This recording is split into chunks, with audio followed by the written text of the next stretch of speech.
Every time the temperatures drop, the leaves start to die, and pumpkin spice crawls its way into every menu item. We begin our hibernation cycle by settling into some cozy point-and-click adventures. Fortunately, this year has seen fit to furnish us with not one but several high-quality entries into this classic genre. One of these shiny new adventure games is the perfect subject for spooky season. So pick up your pickaxe, fuel your lantern, and get ready to unearth unspeakable horrors as we dig deep into the excavation of Hobs Barrow. My name is Boss Sauce. And I'm Roland Kunz. And together, we are the Two-Headed Hero. The Excavation of Hobs Barrow, a name which actually sounds like an Edgar Allan Poe story, is a game. It's an adventure game.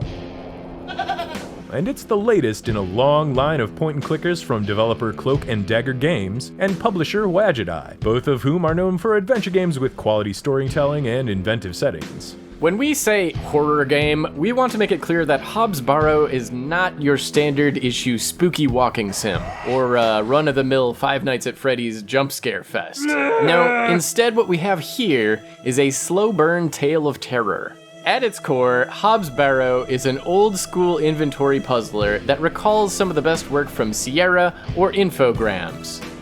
Rather than padding its length with frustrating puzzles, character deaths, or excessive backtracking, this nostalgic adventure spends its time building colorful characters and memorable conversations throughout its generous runtime. Hobs Barrow is a tragic tale that conjures overtones of Poe and Lovecraft.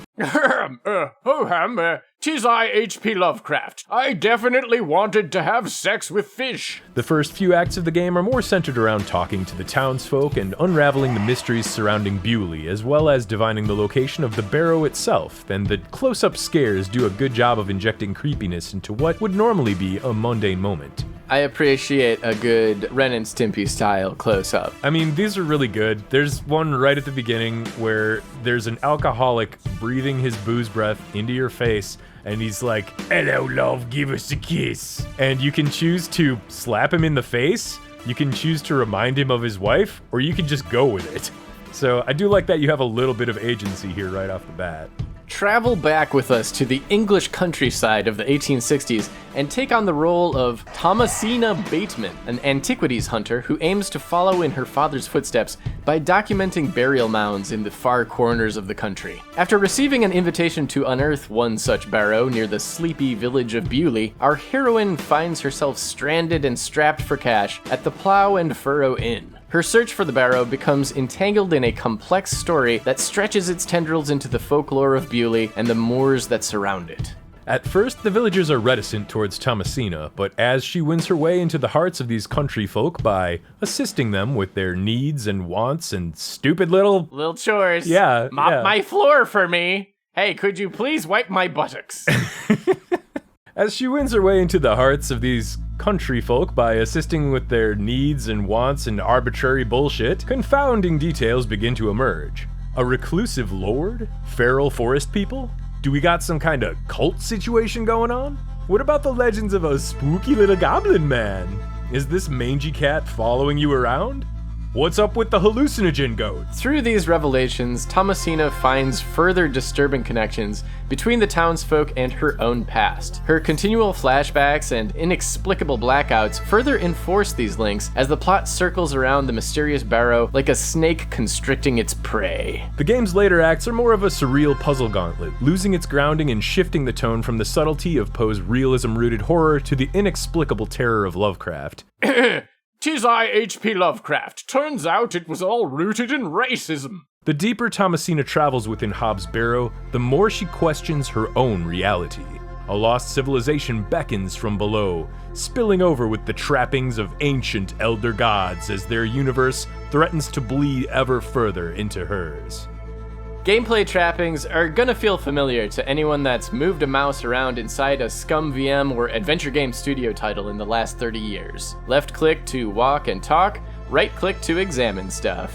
However, Hobs Barrow also incorporates enough modern quality of life features to overcome the stumbling blocks of adventures past. namely the backtracking and confusion factors. You can double-click to quickly leave a scene, check a journal to get an idea of your objectives, and fast travel around the township of Bewley with a handy-dandy map. There's an autosave feature, and just enough slots to Save scum! if you feel like trying for some of the more situational Steam achievements. This is less a game about tooth-gnashing puzzles and more of a study of the characters and their motivations.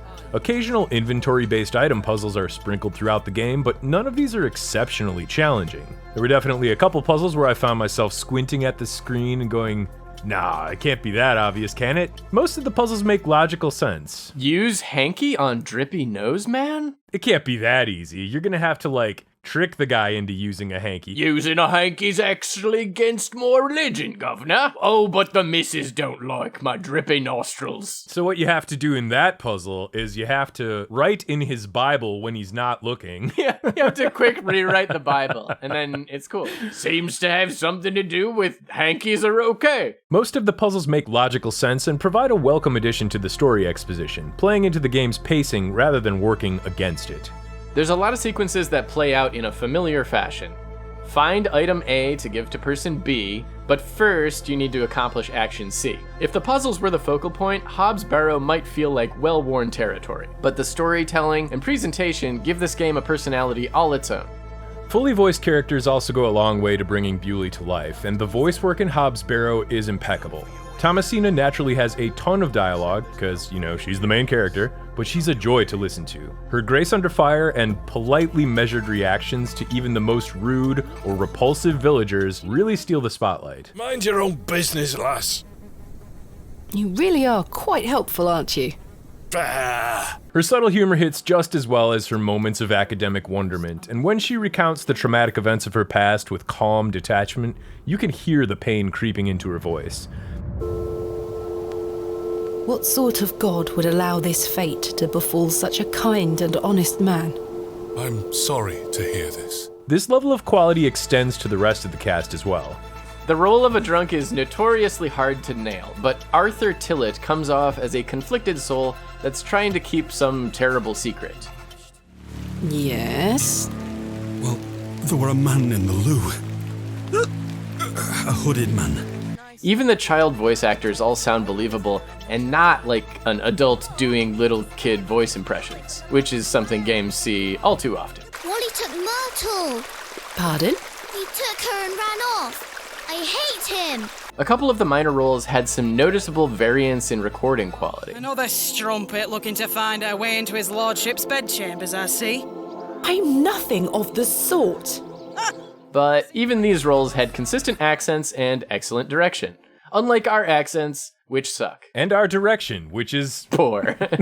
On the music side, Hobs' main theme is actually kind of a banger, and it's definitely not in line with what you'd expect from a Victorian-era setting. Check it.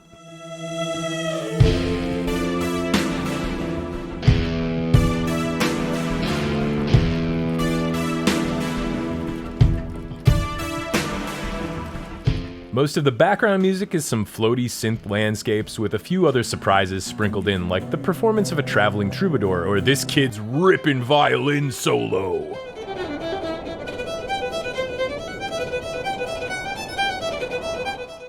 The 1990s style pixel art is like a cozy nostalgia blanket that invites you to wrap yourself up and get lost in the village of Bewley. There's a fair amount of details that bring each environment alive, including some parallaxing backgrounds and little idle animations of people walking the streets or animals crossing woodland paths. Hobs' overall visual style and gameplay are a little reminiscent of the Infogram's classic Call of Cthulhu, Shadow of the Comet. While there's nothing in Hobs Barrow like Shadow of the Comet's insane hang glider puzzle, you can still feel the influence coming across in the overly creepy character close-ups and rotoscoped cutscenes. Personally, I love these since they act as big exclamation points to the game's pivotal moments, or sometimes the not so pivotal moments. Even when the scares are borderline mundane or silly, like the priest losing his lunch in the woods or nighttime visits from our favorite chunky furball Herbert, the game plays them off completely seriously.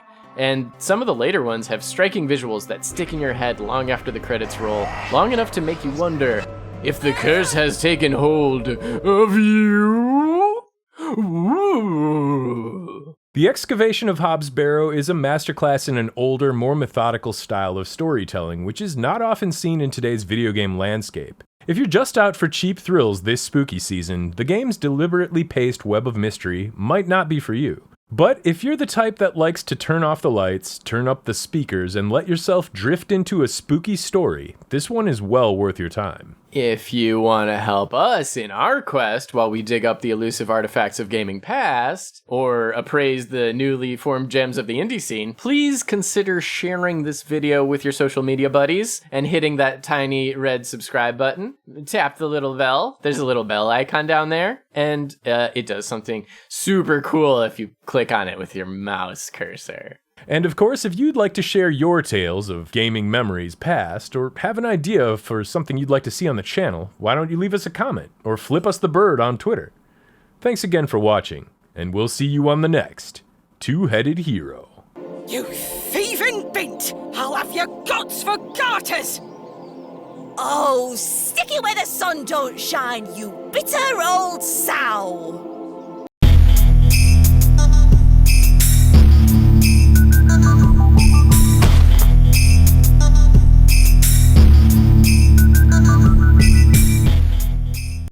Legend of Hand was Cloak and Dagger's first game back when Steam Greenlight was a thing. So the idea is to take the hero's journey of a martial artist and get good by learning different martial arts styles from the various characters you meet and defeat big bosses so that you save the day, basically. The art is a bit choppy and rough, one could say. My favorite part about it branches out into a bunch of kind of experimental places as far as a point-and-click adventure game goes.